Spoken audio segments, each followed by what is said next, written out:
Today I'm out in Dallas, Texas because Lexus has pulled the covers off of the all-new 5th generation Lexus RX. This is an incredibly important vehicle for Lexus because this accounts for an absolutely enormous share of Lexus sales in the US. So it was important that they get this right, but also important that this really define the future of Lexus. You can see up front we have a very different grille than we've had before. This particular model is the all-new RX 500h Performance Hybrid, but I'll get to that in just a bit. The F Sport models are going to have this different grille going on here. The regular models are going to have an individual element grille, actually pretty similar to what we find in some of the German options. It's really been better integrated into the rest of the bumper. You can see we still have sort of that spindle grille going on there, but this section is now a little bit more discreet, I guess you could say, more integrated with the body. Obviously, full LED headlights go on there. And around the side, we have absolutely enormous wheels, just as you'd expect. Pilot Sport 4 SUV tires, this particular model, but interesting twist. All vehicles are going to have 235 width tires. Those are the widest tires you're going to find on any model, including the new 500h. Lexus hasn't given us all the specifications that you might be interested in with the new RX, but they have said it's going to be a little bit longer, on a slightly longer wheelbase. It also is a little bit lower to the ground, giving this a bit more of a modern crossover meets station wagon vibe, I guess you could say. The RX has always been focused on comfort with a little bit of off-road ability, and of course now more performance with the new hybrid models. Similar to the outgoing model, we have this distinctive swoop that runs back here and integrates the side with the back glass.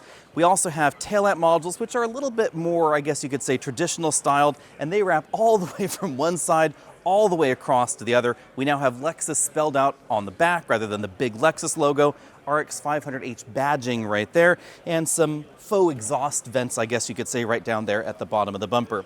The exhaust tips themselves, they're tucked up right there under the bumper.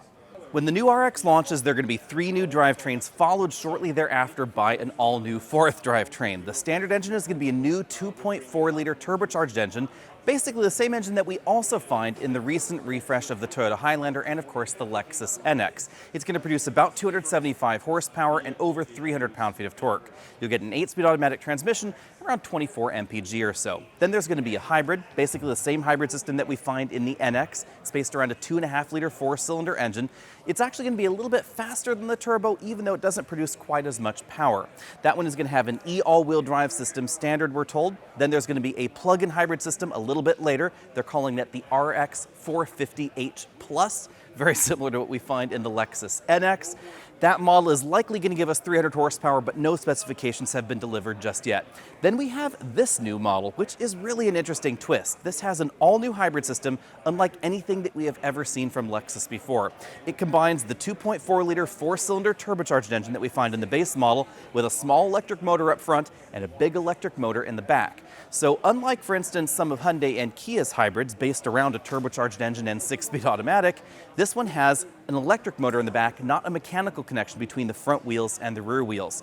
We're told that this system is going to give us 367 horsepower and over 400 pound-feet of torque, 26 miles per gallon combined when everything is working together, and more of a direct and traditional feel thanks to that traditional 6-speed automatic transmission under the hood.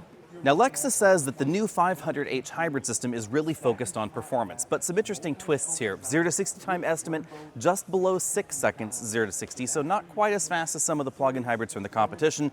And as I said before, all the models are going to get 235 with tires, so handling is likely going to be a little bit different than, for instance, an X5 plug-in hybrid or even a Volvo XC60 plug-in hybrid.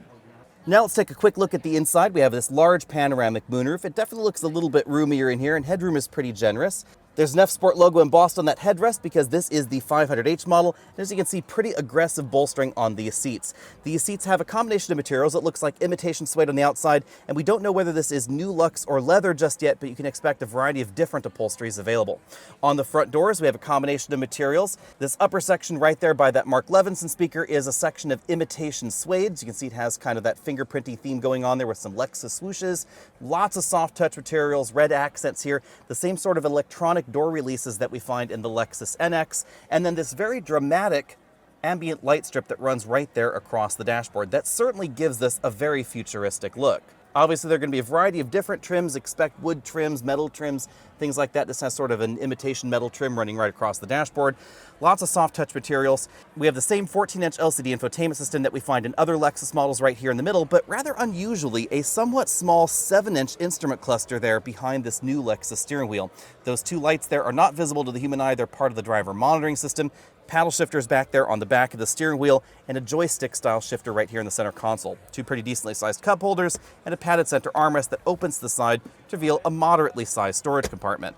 Jumping into the back seat, it appears there's plenty of room in here, although I haven't been able to spend too much time in here, obviously. With this front seat in its position, I still have several inches of legroom left, but it was moved pretty far rearward. You can see the controls for the 3-zone automatic climate control system, USB-C charge ports, and heated and ventilated rear seats. The center armrest features cup holders and a padded storage area. And even with this large panoramic moonroof, there seems to be plenty of room back here. That's long been a hallmark of the RX, is that this is a bit bigger than something like an X3, while being relatively similarly priced. And that seems to continue here. I have about an inch of headroom left. Lexus hasn't given us any detailed specifications, but the cargo area does appear to be improved over the last generation model. I think this looks pretty similar to the RXL with its third row of seats folded. Now, important thing to know, the RXL has actually been discontinued for this generation, so all we find is the regular RX. There's going to be an upcoming 3-row Lexus crossover at some later date to replace it. Back here, we actually have a spare tire, an interesting and surprising twist in this new RX 500H model.